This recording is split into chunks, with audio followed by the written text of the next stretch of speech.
my mind loose off the cook. Murder on the track, so I'm about to let loose. Yo, gosh, that evil one, that's the motto. Ever since a youngster, I've been sitting shooting the hollows. See, I'm a banger in my streets.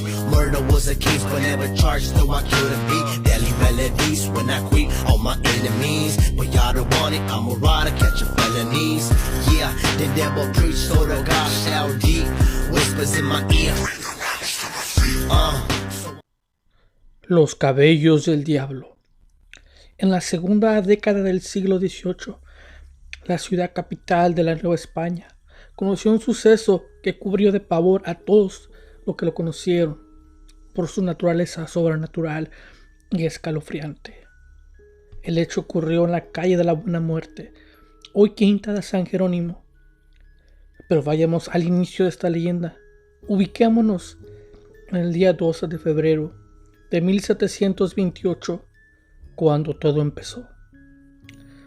Recién desembarcado de España, don Cristóbal Arias de Velázquez se encontraba en el despacho de un prominente notario, quien lo ponía al tanto de la cuantiosa fortuna que le heredará su padre, muerto recientemente.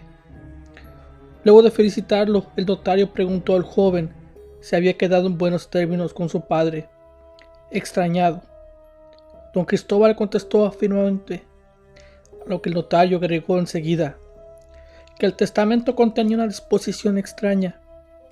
Señalaba que para poder entrar en posesión de sus bienes, don Cristóbal debía vivir por corto tiempo en la casona que habitaron sus tías, las que en vida se llamaron Asunción y Brígida.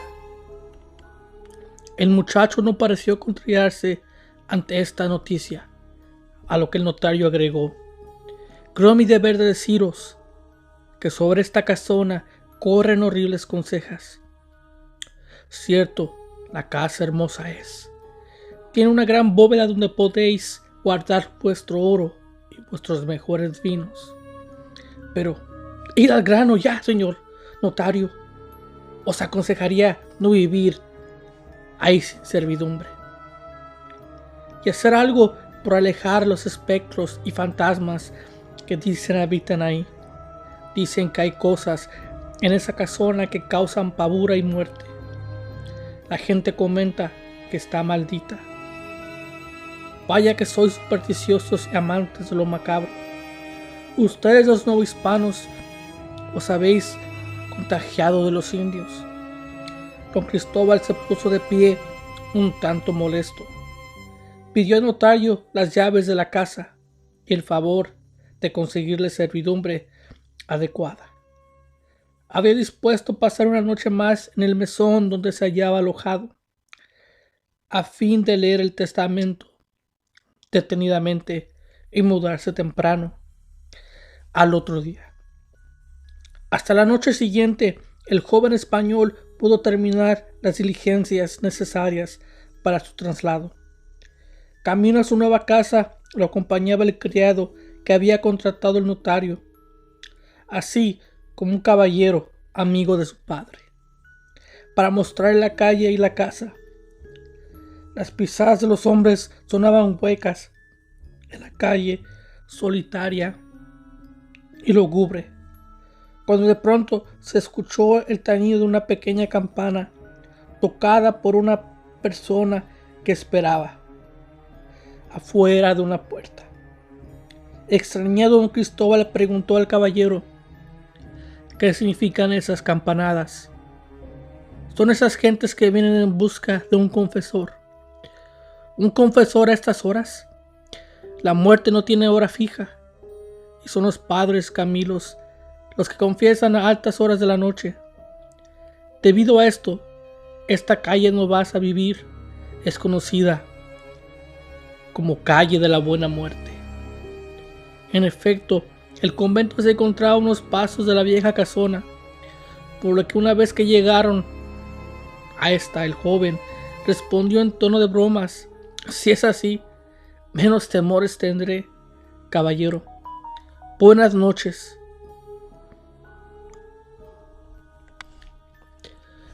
Tarde era ya para recorrer la casona, cuyo aspecto, a simple vista, solo denotaba el abandono y el vacío natural de una casa deshabitada por mucho tiempo. El joven Arias de Velázquez, práctico como era, ordenó al criado que llevase sus baúles a la habitación que encontró más cómoda e instalado en la biblioteca, pidió que se le trajese una botella de vino. Este se hallaba nervioso, inseguro. Daba vueltas sin atreverse a salir. Al fin regresó. Resuelto le dijo: caballero, si no deseáis otra cosa, os ruego vuestra vanía para retirarme. ¿Cómo? Os pedí una botella de vino. Luego podéis marcharos a dormir. Perdón, el señor amo, pero el vino está en la bodega. ¿Y tenéis miedo de bajar por ella? Tengo miedo de todo, caballero. De no ser porque respeto al señor notario, no habría venido a serviros. Debéis saber, señor amo, que dicen muchas cosas de esta casa. Lo sé bien. Pardéis. Ahora largaos a dormir y dejadme en paz. Yo iré por el vino. Poco tiempo después, don Cristóbal abandonó la biblioteca, recorrió una amplia estancia donde se hallaba la sala. Después de atravesar un largo pasillo que conducía a la cocina, abrió una puerta en el fondo de esta, que selló sin mucho esfuerzo. Luego descendió por unas escaleras que conducían a las bodegas y sótanos de la casa. El polvo y las telarañas lo cubrían todo. Las cavas, los estantes, las botellas, la madera desprendía un olor pestilente a humedad guardada por mucho tiempo, iluminado por el candelabro que llevaba el joven. Sin embargo, solo se ocupaba en la inspección de las cavas, hasta que descubrió entre varias botellas dispuestas en fila una que parecía de buen aspecto. Esta botella tiene cara de ser muy vieja. Por nada del mundo me perdería saborear uno de estos caldos añejos. Don Cristóbal tomó la botella envuelta en la telaraña. Leía la etiqueta con curiosidad cuando, de repente, sintió que el peso de un cuerpo pequeño caía en su mano al tiempo que le rasguñaban unas uñas minúsculas. Al instante vio una larga rata y flaca que saltó en estampida. En el mismo instante en el que él se sacudía, espantado. ¡Bah! Huís de mí cuando yo soy el asustado, dijo, recobrando el aliento. De vuelta a la biblioteca, el joven saboreaba el vino, cuya factura era excelente, como había imaginado.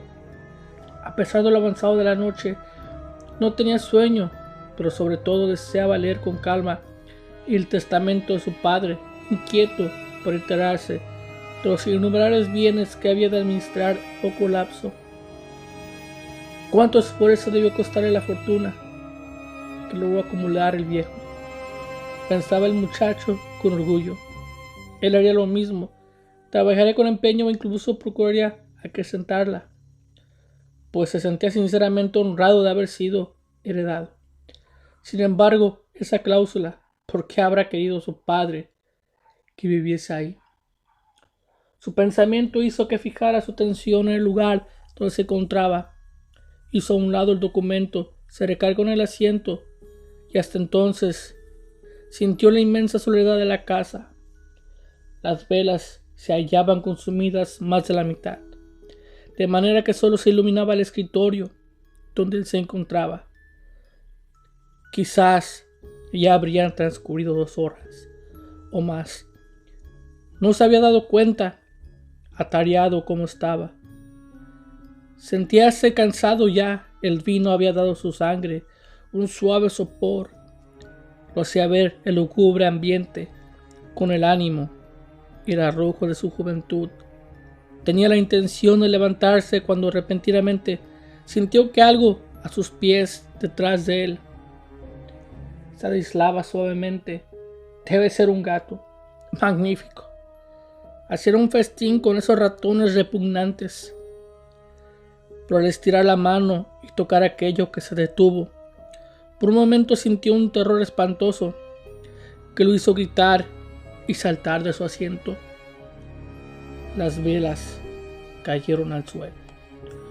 Con un estriprito ahí y en medio de las chispas, la oscuridad vio una maraña de pelos inmensos extendidos por el suelo que al incorporarse mostraron un cráneo cuyas cuencas se fijaban en él, duras como la mandíbula que se cerraba fuertemente. El cráneo se movía, lo mismo que el bulto largo y delgado que se deslizaba, apoyando las manos descarnadas. ¡No! ¿Qué es esto? ¡Santo Dios! Don Cristóbal salió de la casa enloquecido. Cuenta la leyenda que corrió sin rumbo fijo hasta que al fin se encontró con la ronda. ¡Auxiliadme! ¡A mí! ¡En nombre de Dios! ¿Qué os sucede, caballero? ¡Hablad! Estáis pálido como un muerto. Tembláis como un aguzado. Los rondines alumbraban con sus farolas. Uno de ellos le tocó el brazo para calmarlo, pero don Cristóbal no dejaba de cesar sin poder articular palabra. Al fin logró decir: ha sido algo horrible. No puedo librarlos ahora. Decidme, os ruego, me indiquéis dónde queda la casa del notario de Huitrón. No conozco la ciudad. El jefe de rondines ordenó a uno de ellos que acompañara al joven. Ya en casa del notario, éste le ofreció una copa de aguardiente que pudo apaciguar sus nervios. El notario, sumamente intrigado, quiso saber qué le había pasado. Pero este, cortante, alegaba haber visto algo terrible y nada más. Pero el notario insistió: ¿qué cosa visteis, caballero? Precisad. No os puedo explicar. Es una cosa como cubierta de pelos. Dios santo, ¿queréis decir cabellos? Sí, eso es. Algo como cabellos enmarañados en algo sin forma. Crines que caminaban. Al escucharlo, el anciano palideció, a lo que don Cristóbal urgió: ¿sabéis algo de eso espantoso? ¡Hablad! El notario de Huitrón conocía la historia, el origen de aquel terrible ser que moraba en la casona. Y así, entre sorbo y sorbo de aguardiente, fue revelado el secreto. Muchos años atrás, la casona mostraba un aspecto muy diferente.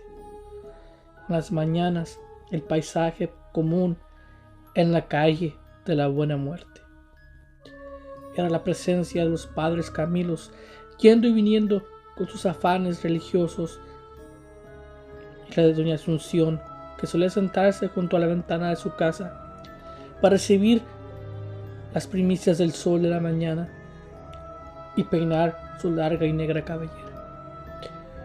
No era una mujer de gran belleza, recordaba el notario de Huitrón, pero llamaba la atención por su hermoso cabello, que causaba la admiración.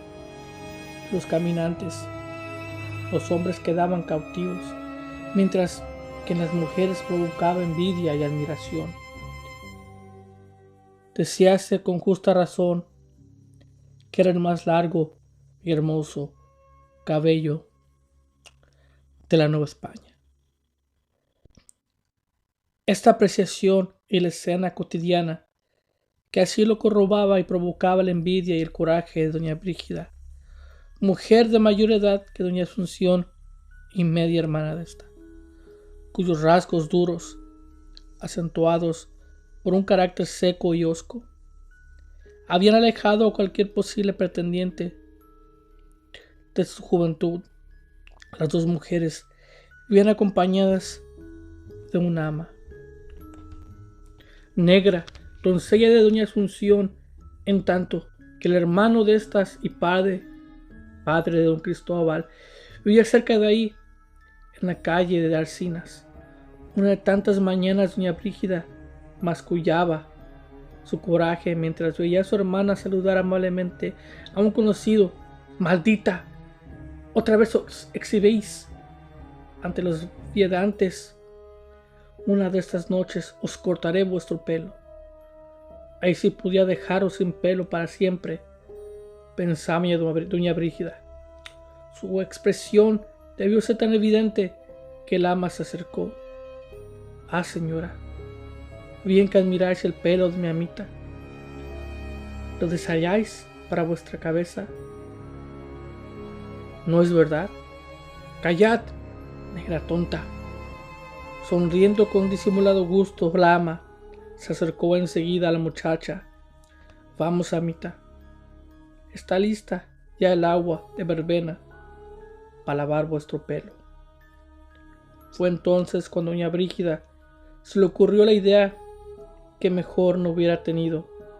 Decidida, su obsesión de acabar con el orgullo de su media hermana, salió de su casa, anduvo por las calles más populosas de la ciudad, donde no le conocían, hasta que una persona le indicó cómo llegar a la casa de una bruja. Ahí una anciana señora le dio la solución: mezclad esta hierba con la verbena que usa para lavar su pelo, y cuidados que no os sorprendan. Morirá su cabello, dijo ansiosa doña Brígida. Sí, señora.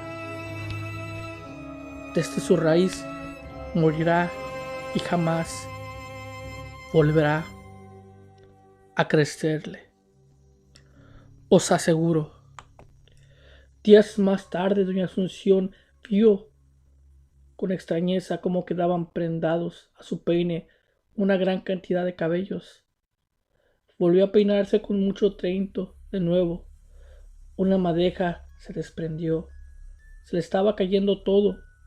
Pensé que alguna enfermedad desconocida le habría atacado. Entonces llamó desesperada a su doncella.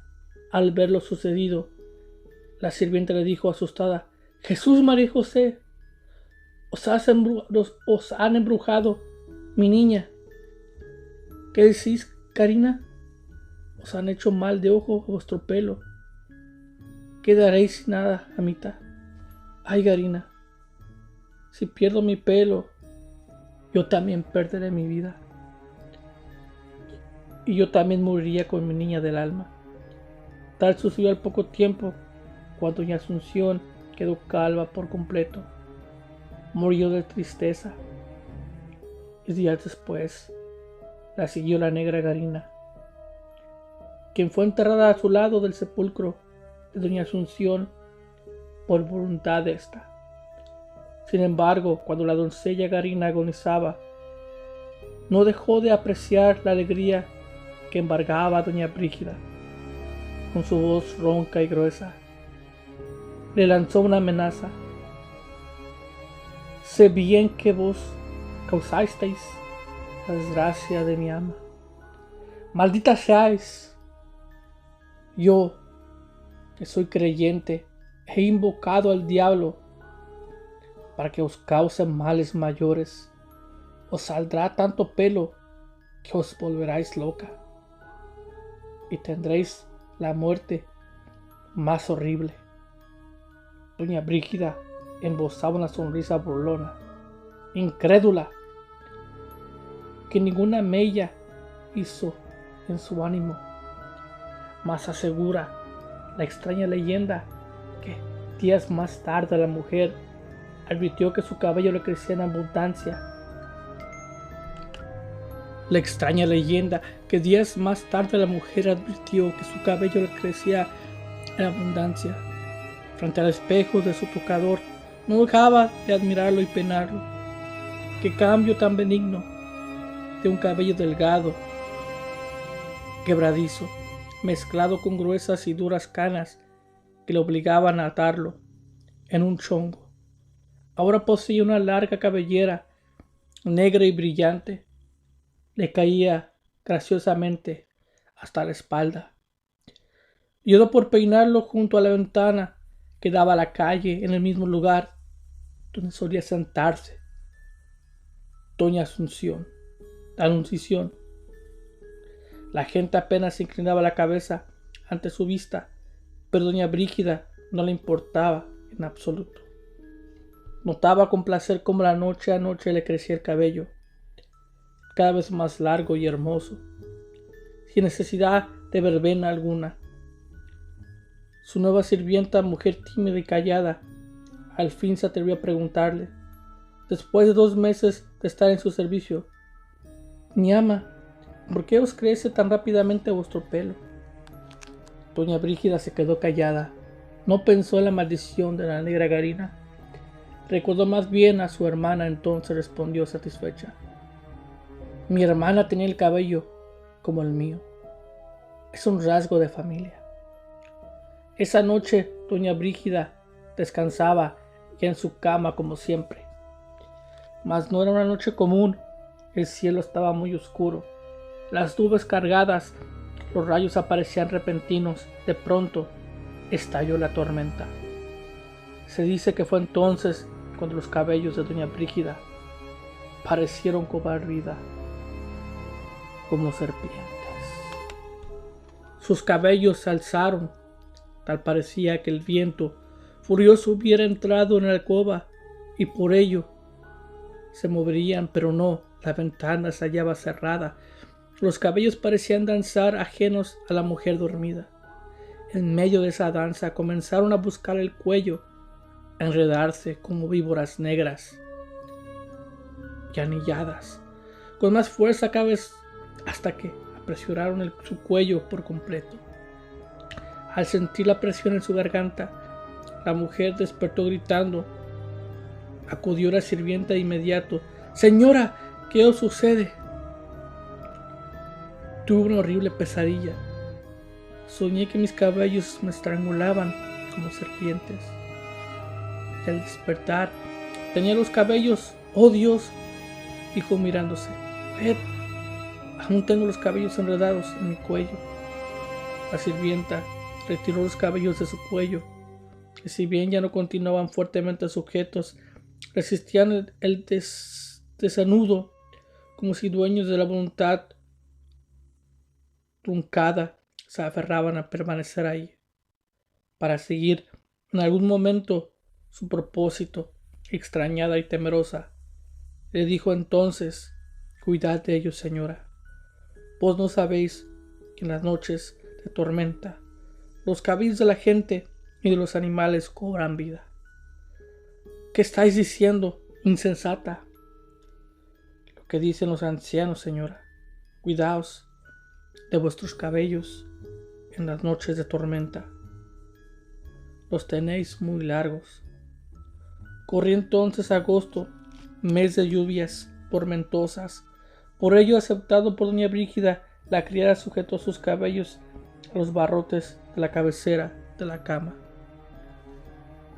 Hubo que dividirlo en 2 tantos, amarrando cada uno a un barrote, mas no convencía con el remedio. Ató una cinta gruesa sobre los nudos ya hechos. Le fue difícil acomodarse a doña Brígida en esta posición. Esperó que la almohada grande y firme le permitiera descansar la cabeza. Y el tronco temía la tormenta que repitiera esta noche, como se le vislumbraba y se había pronosticado, a sus descargas eléctricas que asociaba con el extraño comportamiento de su cabellera y con sus pesadillas. Como se empeñaba al calificar lo sucedido cierto, no estaba segura de que solo fueran eso. Para aceptar su miedo, su terror, era tanto como darse por vencida y permitir que esas fuerzas extrañas le dominaban por entero. Al fin, después de un lapso incontable, en que no supo si estuvo dormida o despierta, llegó la madrugada y con ella otra tormenta.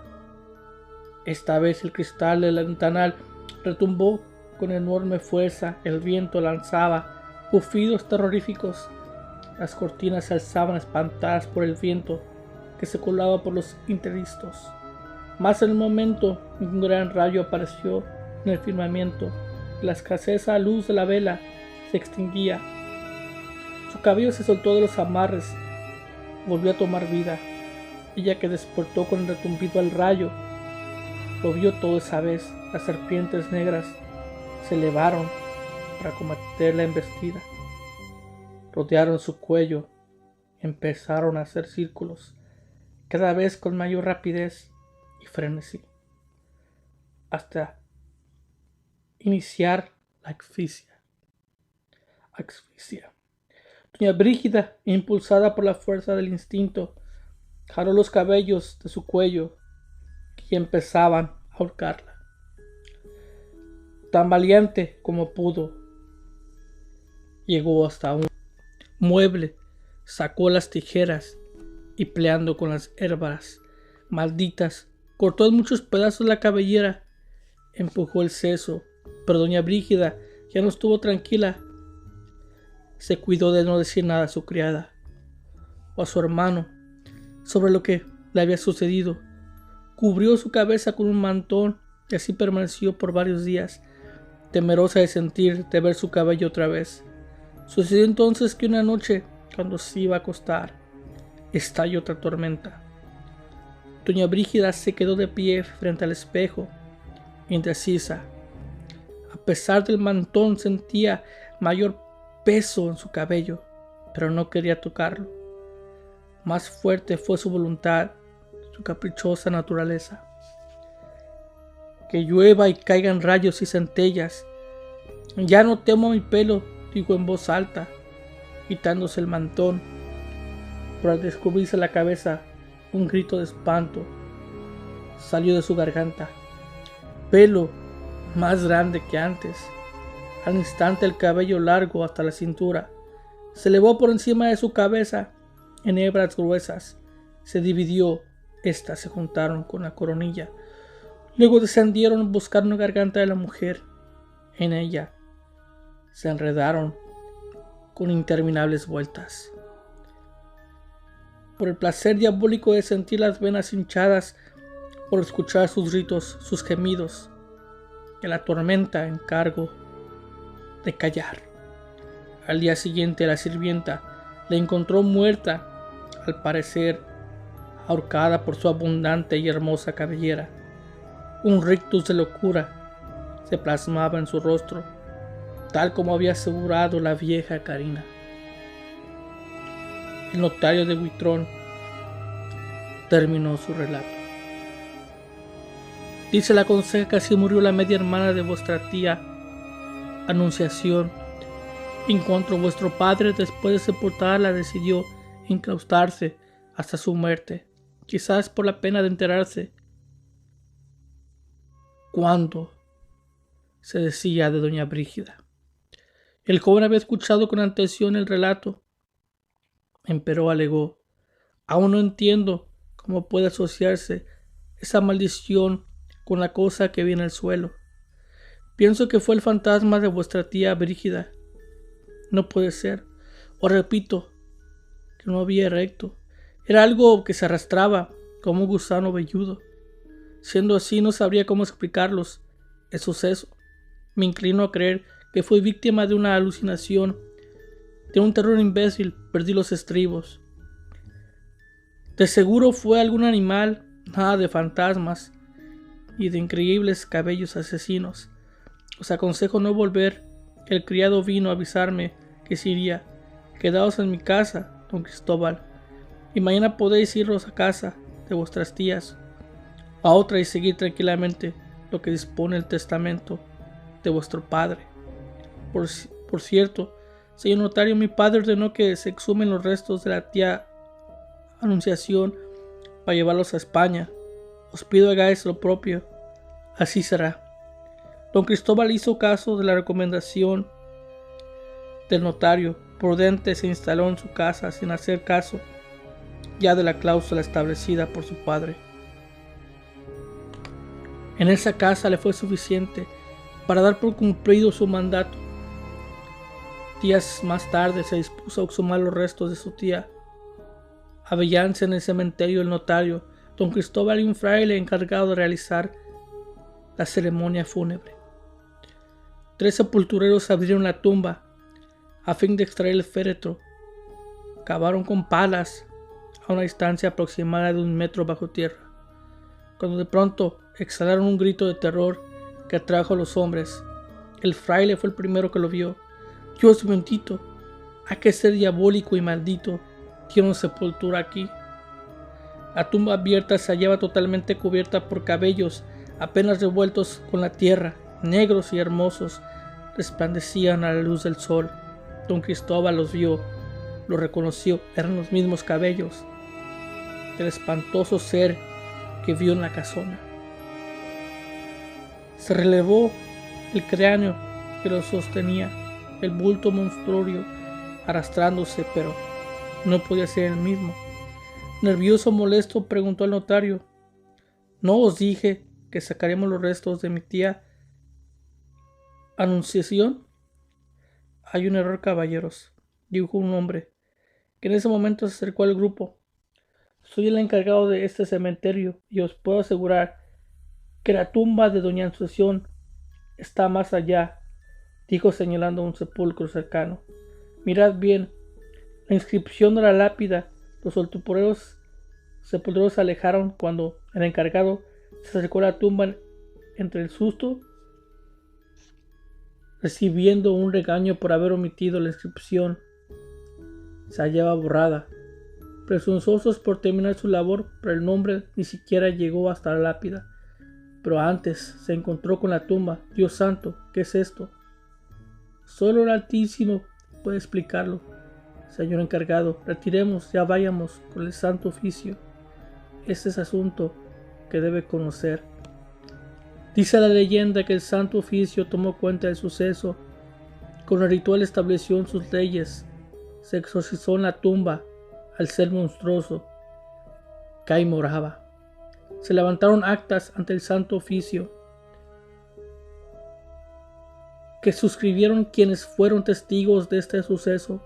Don Cristóbal Arias de Velázquez decidió vender total su heredad y de la casa liquidó muebles, cuadros y demás objetos de valor. Pero no está que hace falta el comprador. Quedó deshabitada por muchos años. Con los restos de la tía Anunciación se embarcó a España, donde murió de anciano. Siempre tuvo presente la macabra experiencia de su juventud, pero nunca aceptó haber visto lo que la gente en la Nueva España llamó los cabellos de la bruja. Y recuerda, la oscuridad no es mala, es eterna.